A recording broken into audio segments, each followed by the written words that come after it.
Hi, everyone. Welcome to Kiki and Kibitz. It's Mary. And if you guys are wondering, why am I here super duper early on a Saturday? It's not Saturday night shenanigans just yet. I am here with a very, very special live interview. And yes, that is Britney from Love During Lockup. And we are here for a girls' chat. So, everyone, welcome Britney. She's the last one that I haven't interviewed out of the chicks for this cast yet. So I finally got her, guys. Hi, Britney. Thank you for joining me. I know you're headed to a funeral, so I'm not going to keep you long. Thank you so much, girl. How are you today? Fine, it's so nice to meet you. I'm definitely so excited to get to finally do this. I know you're the last one, girl. I'm like, I've been dying to talk to you.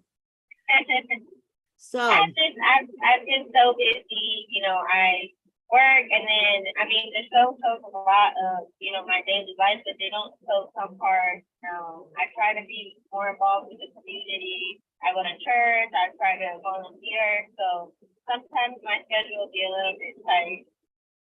So we're going to get all into that because I know the show does not really cover your real life and there's more to you that the show covers, definitely. But first, I want to ask you, what made you decide to sign up for all this craziness to begin with? So the reason why I actually signed up for the Love After Lockup was when me and Kerok were in charge. We were actually separated from the same building that we were in, and they put him in another building. So we used to have to write letters to each other, and we used to call them Skype. And so he rapped, and he wrote me a little rap, and pretty much a little snippet of it is just it was this little song, and it said, "She's even pretty when she's sleeping on that mat. Love after lockup. Can you picture that?" A lot of couples, at least in the prison that we were in, did not make it out of there. It's just kind of like, this is the experience while you're here, and when you go home and you live your life. But we didn't see it like that. So, thank God we were able to get through this, and we're working every day on being better people and being good for each other. And that's kind of just what made me sign up, is that little rap. I came home and I ended up seeing 2 episodes a day, and I was like, well, why not? I didn't really talk to him about it. I just did it, and I ended up getting a response back, and we were ecstatic to be able to share our story with everybody. Wow. So he wrote a rap that had a line that said "Love After Lockup" in the rap. So you came home and you started watching the show. So you never heard of the show before until you came home? No, I had never heard of the show before. Wow. What a coincidence. Either. Wow. So Kerok never heard of the show. So he just happened to write "Love After Lockup" in this rap. What a coincidence. Yeah.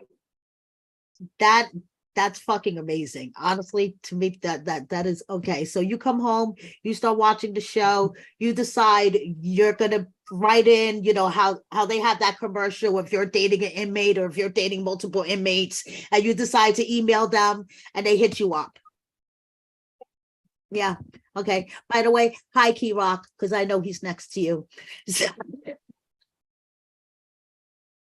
okay, and we'll talk to him when it's his time, but it's Britney's time right now because we know, you guys are coming back for next season, so we'll talk to him when it's his time. But hi, Kerok, nice to meet you. Okay, and he's driving anyway, so I can't talk to him while he's driving. So now that answers my question about you seeing the show and why you decided to sign up. So what was his reaction when you told him that you decided to sign up?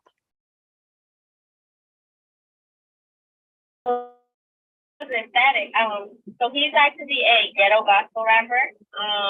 It's not really many people in that industry. He and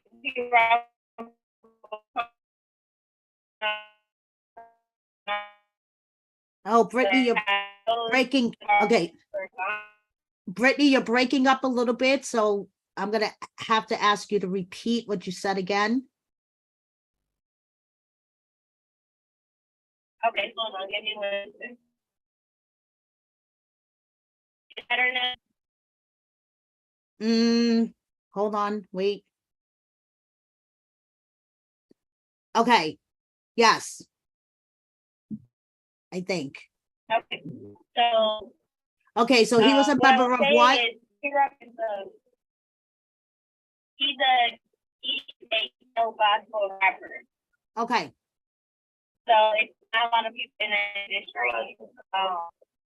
But he's been working on his music and working on how he can share his testimony and share his life, you know, and how he can come from this lifestyle and still be loved by God. So this felt like this would be a perfect platform to show people that people can change, people can be loved by God, people can be loved if they're different. You know, not every relationship is perfect. You're gonna go through ups and downs, but love is hold it together. so Brittany, now I wanted to ask you, you came home first, okay? Now, your crimes, you were convicted of robbery, conspiracy to commit robbery, conspiracy to commit malicious wounded, and unlawful wounded. You served 4 years. Now, how did you adjust from your prison life to your outside life, especially without Kerok? Because since you guys had such a bond and you depended on each other in prison, and now you're home, how did you adjust to all of it? You know, I'm gonna be honest with you. I still have not even fully transitioned, and I'm about to be in a couple days. That will be a year. It'll be my year anniversary of being free. Thank God. God has been good to me throughout this journey. I've had ups and downs emotionally, and I've been able to, you know, meet different people that have shown me different paths. Some people that have shown me why I can't be the same, and other people that show me, wow, I need to be better. And then I have friends that are incarcerated, that some that are never coming home, and I have to get it together because they don't have the opportunity. I have this opportunity. I have to do something with it. I have to show people that, you know, I'm not just a statistic. You know, I have something better going for myself. It's hard to transition, but you just have to do it. You have to take it day by day. So you spoke about your strict Hispanic upbringing on the show and how that kind of made you want to break away and you started committing these crimes. Looking back now, what would you have done differently? You know, I wouldn't change my life for what it is because I would never be where I'm at today. You know, I wouldn't be the person I am today. I would have never looked at God the same way. I would have never looked at Kerok that way. I would have never been the person I am today.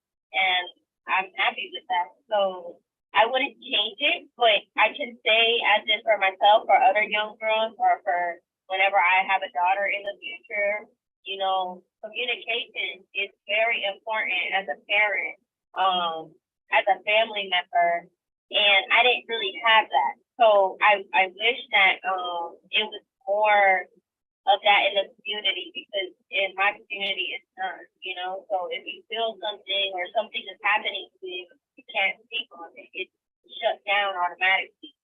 And I didn't Yes. understand, and I became angry. You know, it made me angry, and I started to do things that I didn't need to do. I started to do drugs, started to be around people that I didn't be around.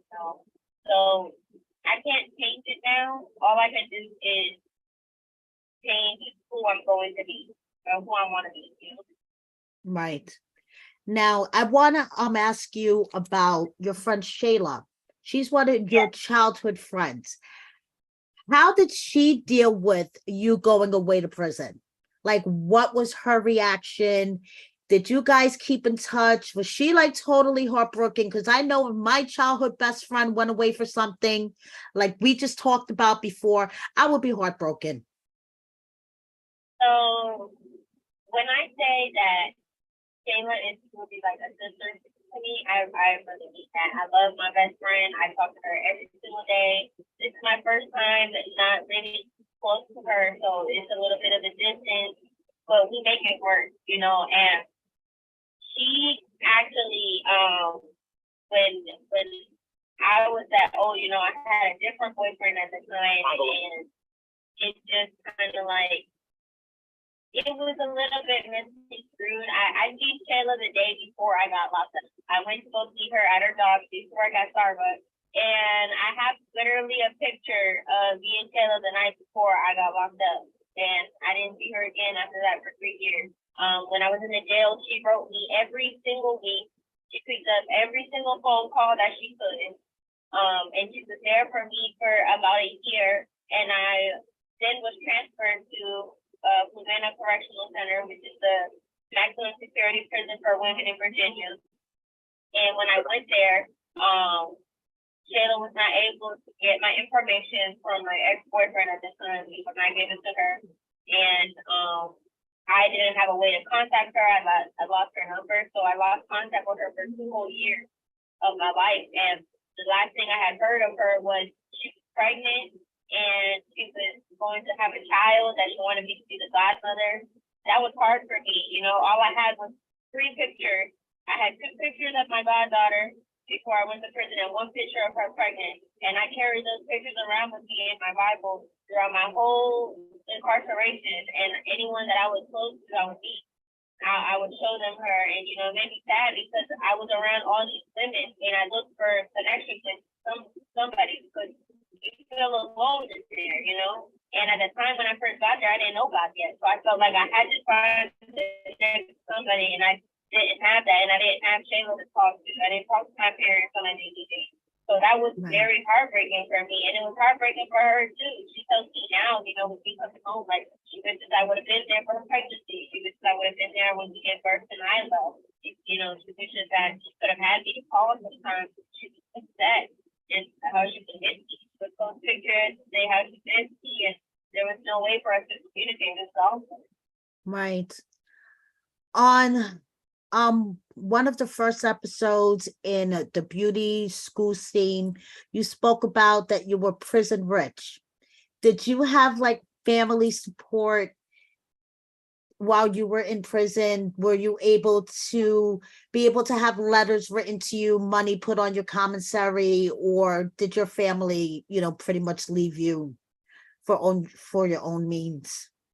So, my father did support me throughout my incarceration. He would put money on my books and whatnot, but they did not tell anybody in my family that I was incarcerated. So for 3 years, my family lied and they said, make things up that I was working or I was at college. Wow. So I didn't have contact with my grandmother that helped raise me. I didn't have contact with anybody. And then, you know, so I had some of that money. But then when I met Kerok, Kerok was very financially stable and he had a lot of things. So he was really able to help me out as well. So I kind of accumulated a lot of things. Right. There you go. How long are you on parole for? So I am actually on indefinite probation, meaning that if they feel fit that I am free to go, that I'm free to go. I have not had any probation violations or anything like that. I've been very good. I, you know, have a job, I school, all that stuff. So I do have a restitution I have to pay of $11,000. For the crime that I have committed, for the victim. So I will not be off of probation until I pay that off. Now you have spoken about God playing a huge role in your life and your rehabilitation. Do you want to talk about how God has played a role in your life? Yes, God has played a huge role in my life. You know, I was always raised to love God, but I didn't love him the way I do now. I didn't have a relationship with him per se, you know, and I'm not perfect, you know, I cuss a little there and, you know, I'm from New York, I talk a certain way, you know, I might dress a certain way, but my heart is it's the heart of a woman of God. I'm a child of God. I want to help people. I'm loving. You know, I have a side of me that can be a little, you know, standoffish sometimes, or I can be Your very, intentions are pure. Your yeah, intentions my are pure, and intentions that's are what always God pure. was. I've just been so damaged, but God is like this light in my life that has given me the opportunity to be able to grow and see that there's more purpose than to live within just yourself. You know, Right. the feeling that you get when you go and you hand a sandwich hungry on the street is a feeling that you can't recreate with buying a purse or some shoes or whatever the case may be. You are so right, Brittany. Yes, you are so right. The feeling that you get helping the unfortunate, and yes. No, you're right. Kerok and I are definitely due to our faith. So we take it one day at a time, you know, but we know that. No, you are so right. Them buying luxury items, there is no feeling like helping unfortunate, helping people, yes, I totally agree with you. I want to ask you, what challenges did you face personally immediately upon your release from prison? Did you face judgment from people? Were people, like when you were looking for jobs, did you face judgment and not get hired or things like that?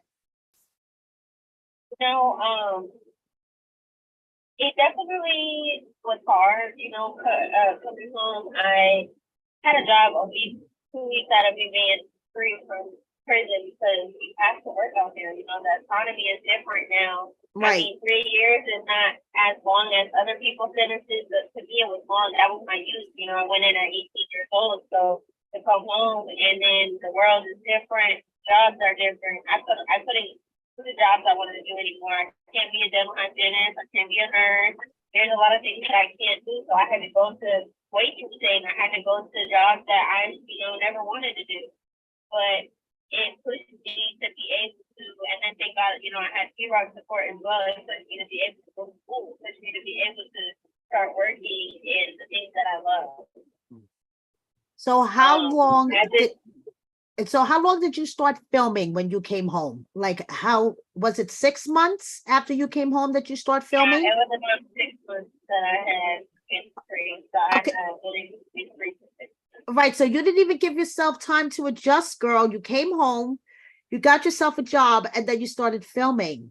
And so I can imagine how that was for you. Because now my next question is, how was the filming experience having cameras in your face?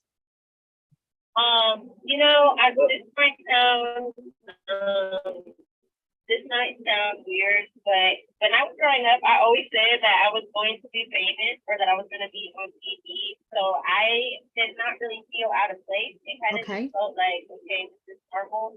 And me and Kerok used to talk about stuff like all the time. He is a rapper, so we always thought that this would eventually be in the entertainment industry. And so my first experience with the camera, my thing is that you don't look good all the time. They don't always, get you at the best times, but it's okay.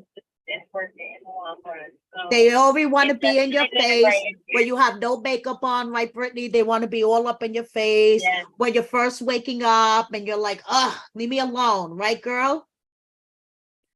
They always want to be there at the wrong times. Does anybody in your family watch the show?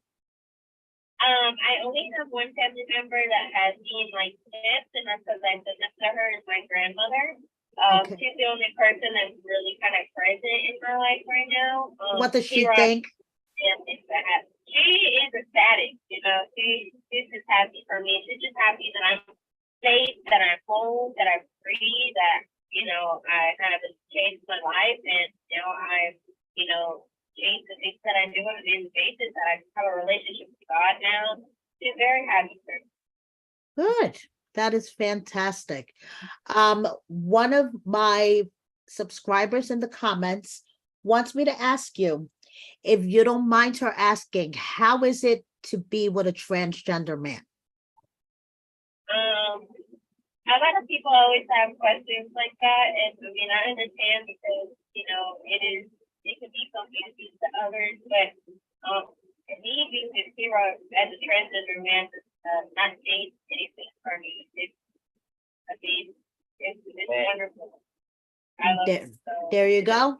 You love them. Love is love. And hey, now I wanted to ask you, do you get recognized in public a lot? Do people like run up to you and go, wow, you're the chick from that show? yeah, so I have had a couple people run up to me and say I'm in the show, you know, or want to take pictures and stuff. It's definitely different. I guess I can't just walk out with a scarf anymore in pajamas because sometimes they want to take pictures. I'll be like, please no. Do your co-workers know about the show? Like, does anybody that you work with know about the show? And are they like, Brittany, are you crazy that you're filming the show? Yeah, so all my coworkers do watch the show and they're very supportive. You know, they'd be like, oh, we're just gonna hang and get good. And, you know, very so my coworkers watch the show and it's interesting to watch. So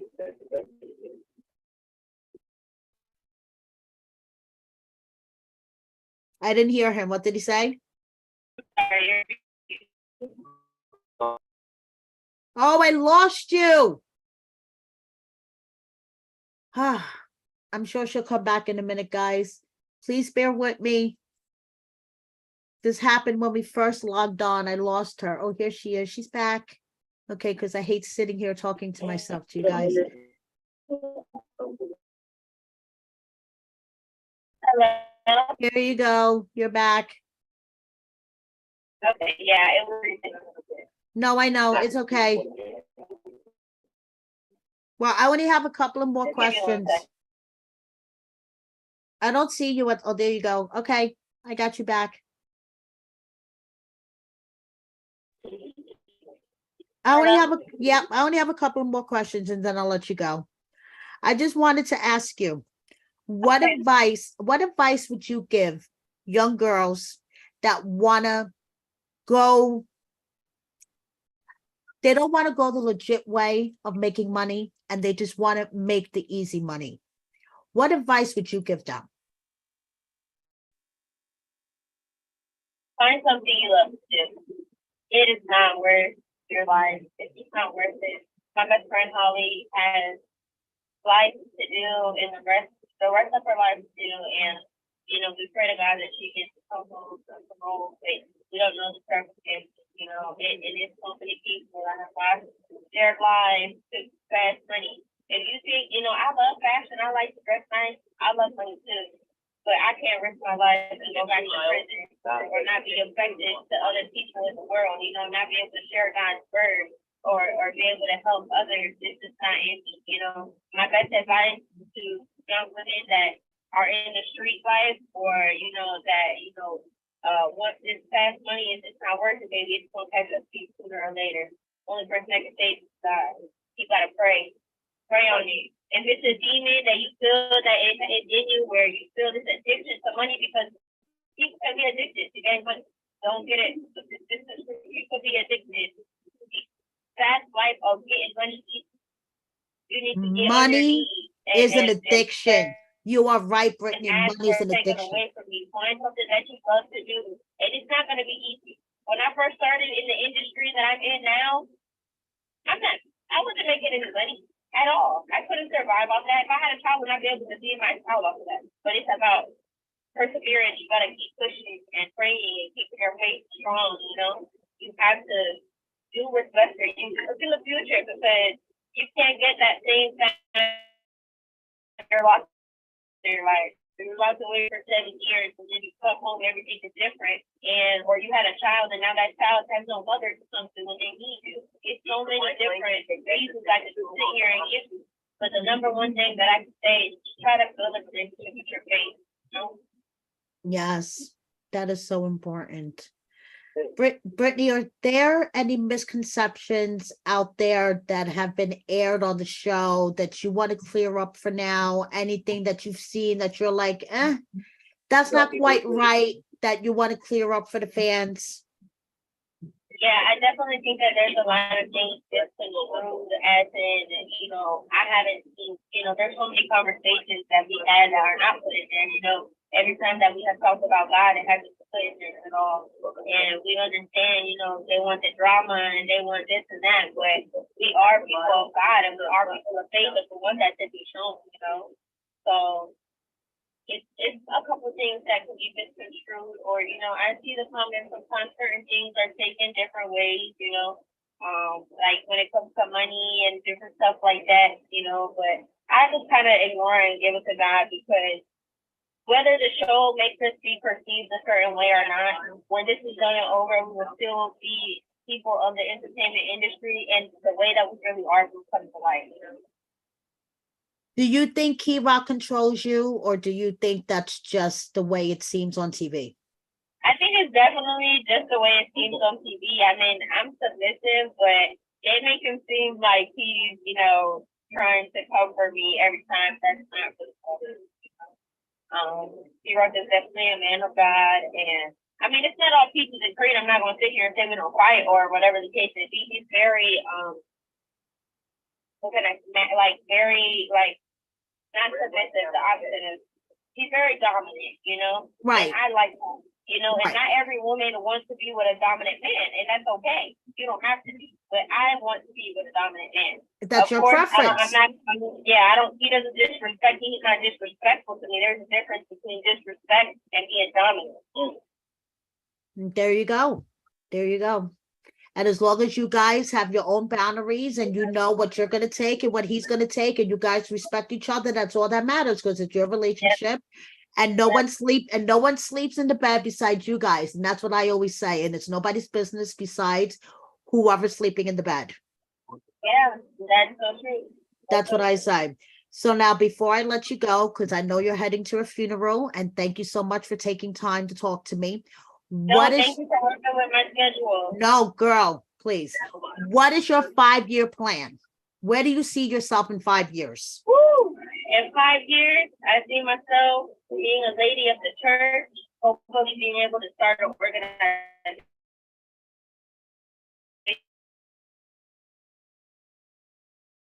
Oh, you just... I would like to help women who have been through sexual abuse.